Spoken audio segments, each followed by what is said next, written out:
This is the end, beautiful friend. This is the end, my only friend. The end of our elaborate plans. The end of everything that stands. The end.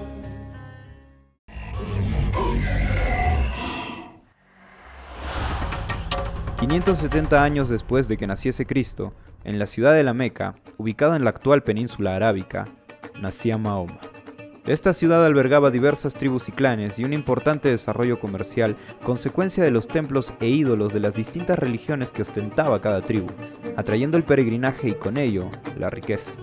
Siendo un bebé, Mahoma fue enviado unos años al desierto bajo el cuidado de nodrizas árabes, como dictaba la costumbre. Su padre había fallecido antes de su nacimiento y a los 6 años perdió también a su madre, por lo que acabó siendo adoptado y educado por su tío Abu Talib, quien era líder de una de las tribus más poderosas de la Meca. Hasta los 25 años, Mahoma fue pastor. Luego trabajó como mercader en la ruta entre la Meca y Damasco, a las órdenes de Jadilla, una rica comerciante viuda, con quien terminaría casándose y teniendo 2 hijos varones que fallecieron, pero 4 hijas que le sobrevivieron. De acuerdo a los musulmanes, al cumplir 40 años, Mahoma se encontraba meditando, donde tuvo una visión, y se presentó ante él el arcángel Gabriel, el mismo que según la Biblia se había presentado ante María, para anunciarle que concebiría al Hijo de Dios. Mahoma describió esta visita como un mandato para memorizar y recitar los versos enviados por Dios. El arcángel Gabriel le indicó que había sido elegido como el último de los profetas, sucesor de Abraham, Moisés y, claro, de Jesús de Nazaret. Asumiendo ese destino, Mahoma inició la prédica de la palabra de Dios bajo un estricto monoteísmo, condenando a todos los ídolos y templos paganos que se habían instalado en la Meca. Mahoma había fundado el Islam bajo un principio sagrado e inquebrantable: el único Dios es Alá. Reuniendo cada vez más fieles, se volvió una latente amenaza para las élites locales, que sentían peligrar sus riquezas. Mahoma incluso repudiaba y condenaba a la tribu a la que pertenecía, pero gozaba de protección gracias a que el líder era su tío. Lamentablemente, en el año 619, conocido como el Año de la Tristeza, Mahoma perdió a su esposa Jadilla, y también a su tío Abu Talib. A partir de allí se iniciaron atentados que intentaron acabar con la vida del profeta. Se inició una persecución violenta hacia él y sus seguidores. Mahoma tuvo que dejar de ser solamente un líder religioso y se convirtió en un líder político que consiguió alianzas con diferentes tribus árabes y posteriormente asumió el papel de caudillo militar. Los musulmanes levantaron espadas y lanzas contra sus perseguidores y a continuación montaron a caballo para extender su influencia a través de conversiones y conquistas en distintas ciudades, dando pie a la expansión del Islam, una religión milenaria que ha sobrevivido hasta el día de hoy, siendo la tercera religión más profesada del mundo.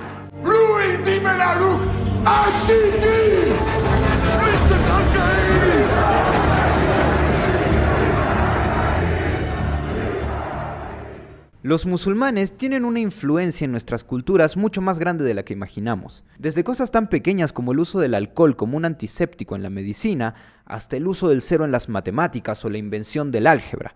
Además, según la UNESCO, la primera universidad del mundo es un invento musulmán. O mejor dicho, invento de una mujer musulmana. Los musulmanes se dedicaron a traducir los textos griegos sobre filosofía para que los europeos de la Edad Media tuviesen acceso a ellos. Entonces, cuando uno lee a Aristóteles, no está leyendo directamente a Aristóteles, está leyendo la traducción de Averroes, la interpretación bajo la cosmovisión de un practicante del Islam de lo que fue la filosofía de Aristóteles. Y no solamente siguen teniendo todavía una enorme influencia sobre el Asia Oriental y gran parte de África, sino que en su momento gobernaron España durante 7 siglos, ocuparon las tierras santas y las defendieron de los cruzados, y además lograron lo imposible. En el año de 1453 conquistaron Constantinopla.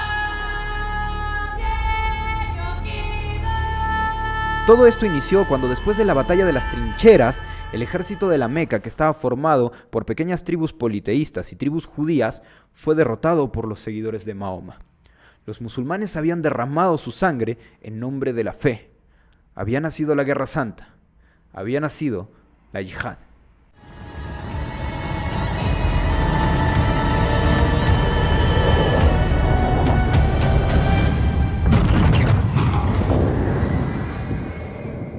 I think it first has to be entertaining, because if it's not entertaining, nobody's going to read it.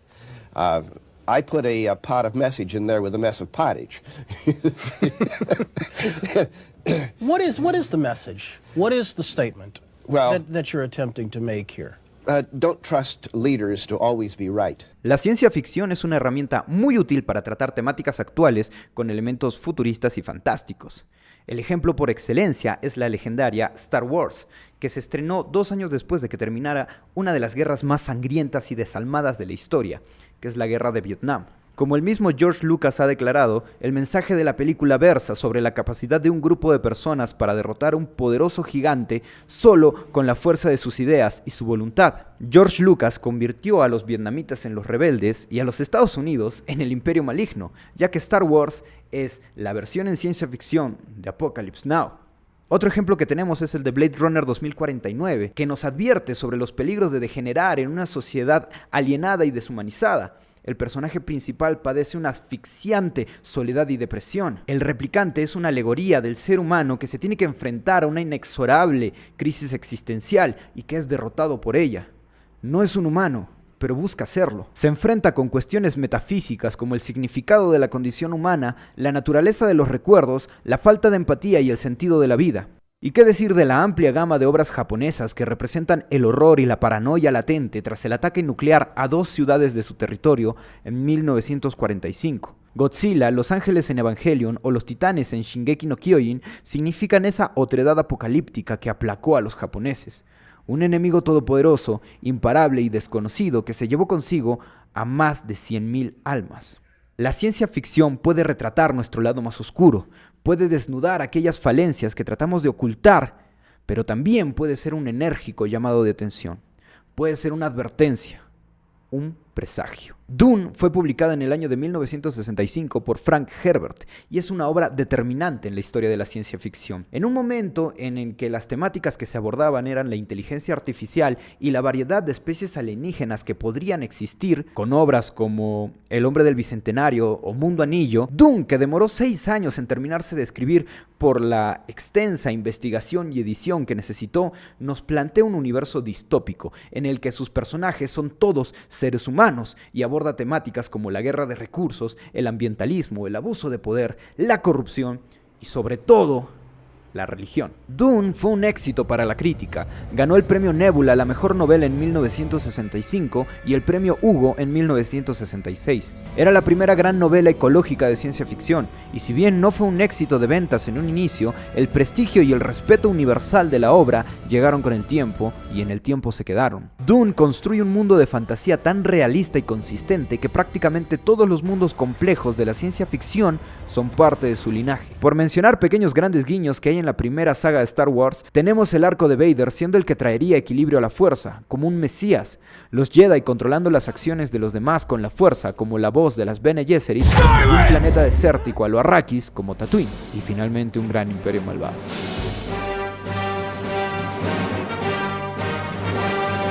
O también tenemos esto. No cave.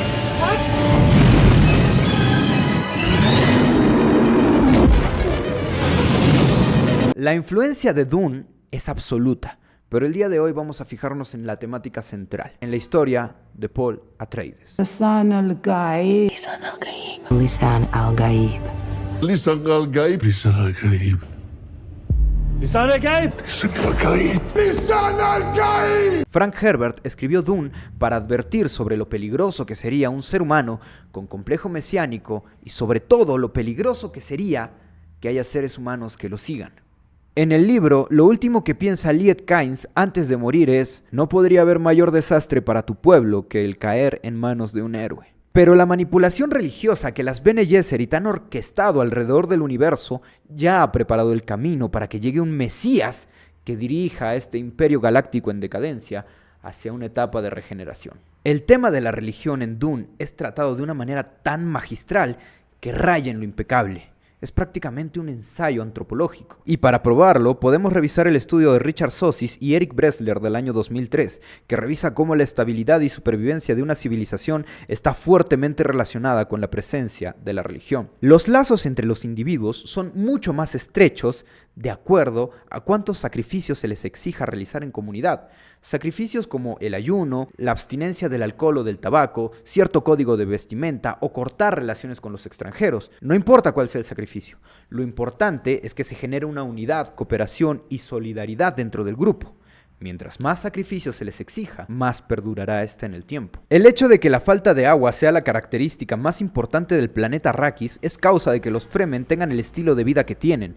Las particularidades físicas de un ecosistema se traducen en los sistemas económicos y políticos de quienes lo habitan. Por eso no se llora a los muertos, por eso se escupe como muestra de respeto y por eso se les extrae el agua a todos aquellos que pierden la vida. Don't let it out. Don't let it out. Y claro, que toda el agua de los Fremen caídos sea acumulada en enormes pozos puede parecer en la práctica una tradición incoherente, un despilfarro colosal. Sin embargo, desde un punto de vista sociológico, es brillante.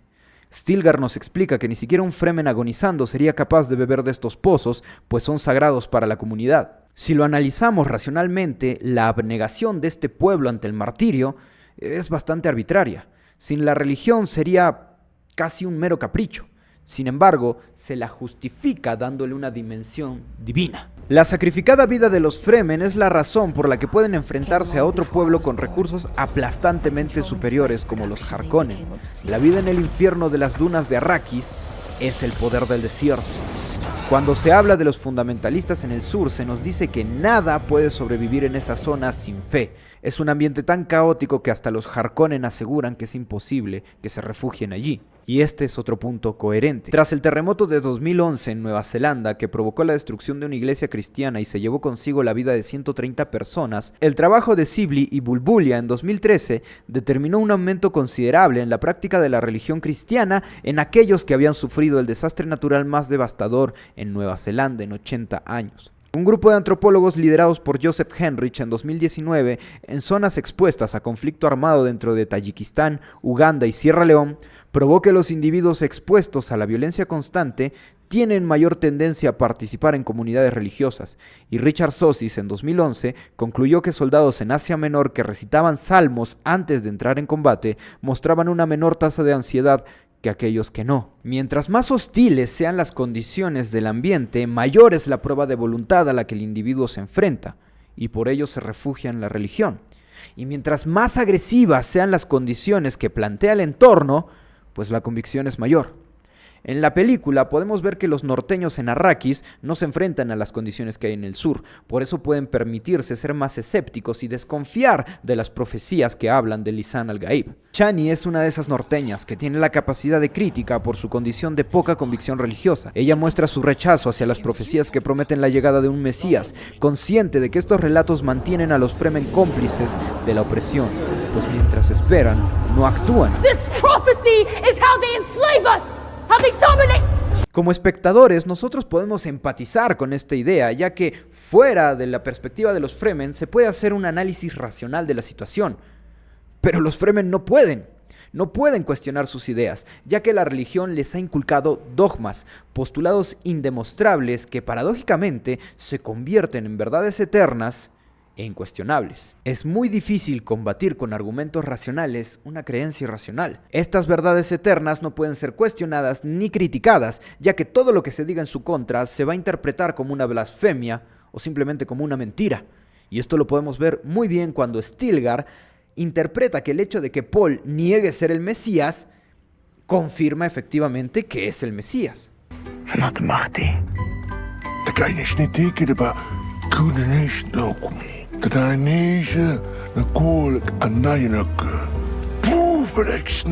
¿Sabes qué más me parece irracional? Me parece irracional que hasta ahora no sigas a Peak Marketing.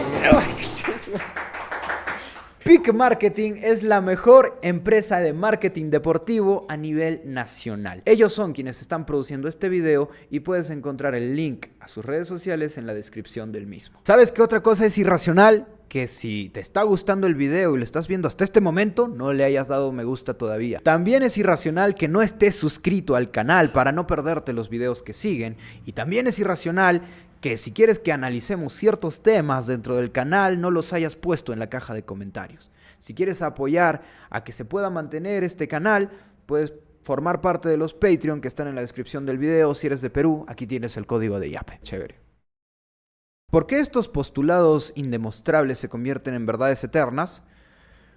Imagínate que eres un niño, que aún no tienes una identidad forjada ni los conocimientos que tienes siendo un adulto. Entonces, con esa enorme curiosidad y necesidad de respuestas para entender el mundo, ves una persona que se persina.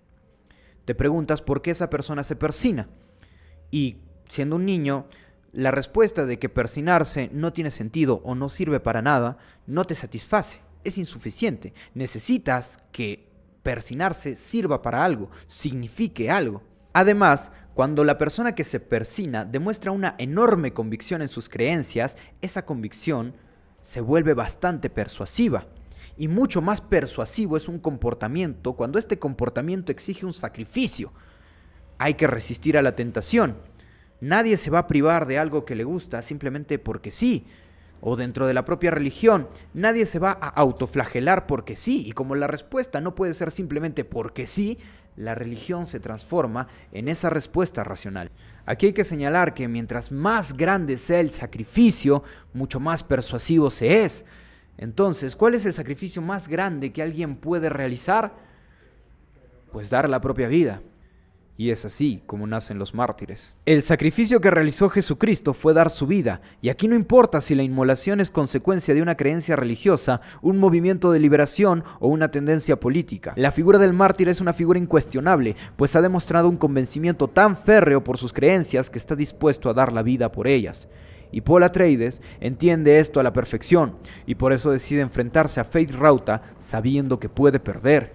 El combate de 1 contra 1 resultará conveniente a sus fines sin importar el resultado, ya que si es derrotado y pierde la vida, los Fremen van a continuar con la guerra que él ha iniciado, pues el Mesías que durante generaciones se les ha prometido, por fin ha llegado y les ha señalado el camino y ha sido capaz de dar su propia vida por ese objetivo. Y ese líder es bastante convincente.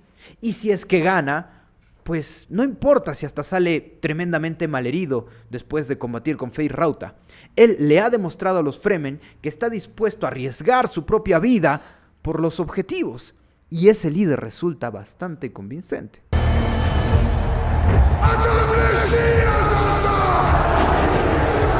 Toca recordar que si un ambiente inhóspito y hostil genera la mayor prueba de voluntad al individuo y éste, por lo tanto, se refugia en la religión, ¿qué ambiente más inhóspito y más hostil puede haber que un ambiente de guerra? En una población que está fuera de conflicto como la estadounidense, en el año de 2009, se comprobó que el fundamentalismo religioso estaba presente en ciudadanos que mostraban apoyo a las intervenciones militares en países extranjeros. Los regímenes de ideas xenofóbicas de superioridad racial o extremismo en general en su momento gobernaron de la mano con la religión. La popular frase de Dios, patria y familia fue el eslogan de Benito Mussolini. Así que tenemos gente religiosa que quiere ir a la guerra y gente que ha pasado por la guerra y se refugia en la religión. Y si a este círculo vicioso le agregamos que la justificación de la guerra es la religión, entonces tenemos una retroalimentación que solamente nos llevará a una escalada en la violencia, ya que si una guerra es cruel, una guerra santa lo es mucho más. Dune entiende maravillosamente la psicología de la guerra. Es un proyecto con una ambición sin precedentes y lo más sorprendente de todo es que los estudios que hemos citado en este video datan de los últimos 20 años y Dune fue escrita hace 60 años. Frank Herbert definitivamente fue un adelantado a su época.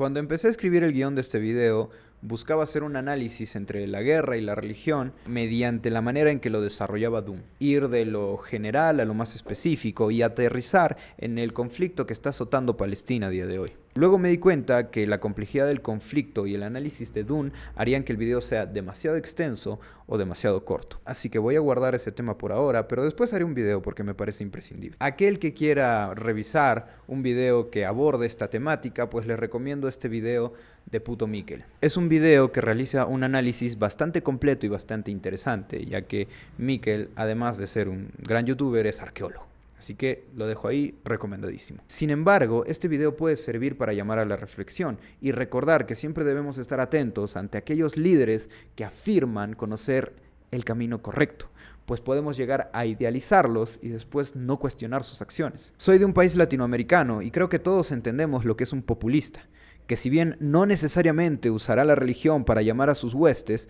usará otros conceptos divinizados que asegura deben ser defendidos a ultranza, conceptos como la libertad, ya que un pueblo golpeado y desolado es el caldo de cultivo para un Mesías que jura ser aquel que señala el camino, el elegido que guiará a nuestros pueblos a un proceso de regeneración. Y no vendrá solo, sino que habrá algunas Bene Gesserit que manipulen la percepción de los individuos y preparen su llegada. Y por supuesto, esto funciona para ambos lados, ya que la Guerra Santa puede camuflarse como una lucha de clases. En Perú, durante los años 80, un hombre y su delirio mesiánico que afirmaba ser la cuarta espada del marxismo hizo que una nación se desangrara. Juraba ser sucesor de Marx, Lenin y Mao, y su supuesta lucha revolucionaria no solo se llevó consigo miles de vidas humanas, sino que reafirmó el divorcio social que parece ser inherente a este estado fallido. Y como respuesta directa a ese monstruo que se vistió de héroe, llegaron más mesías. Disolver. Estos líderes, 30 años después, nos siguen desangrando. Sencillamente no voten por mí. Han sido tan siniestros como él. Ninguna evidencia ni prueba. O tal vez mucho peores. I worked to create a leader in this book who would be really an attractive, charismatic person for all the good reasons, not for any bad reasons. Then power comes to him. He makes decisions. Some of his decisions made for millions of people, millions upon millions of people, don't work out too well. In a general sense, not in a specific one about Leto and about planet Arrakis, but in a very general sense, do you make this statement because you're disenchanted with the way others are viewing the future or preparing for the future? Well, I think that our society was formed on a distrust for government, and we seem to have lost that distrust of government. I kid around and I say that my favorite president in recent years has been Richard Nixon, because he taught us to distrust government. What is it, that government is a shared illusion, and when the myth dies, yes. the government disappears? That's right. Religion, government, other institutions, do you see them in any way preparing for what Frank Herbert sees as the vision of the future? No, I have a very passionate concern for posterity. Another thing upon which this nation was founded, with a decent concern for posterity. And unfortunately, posterity doesn't vote.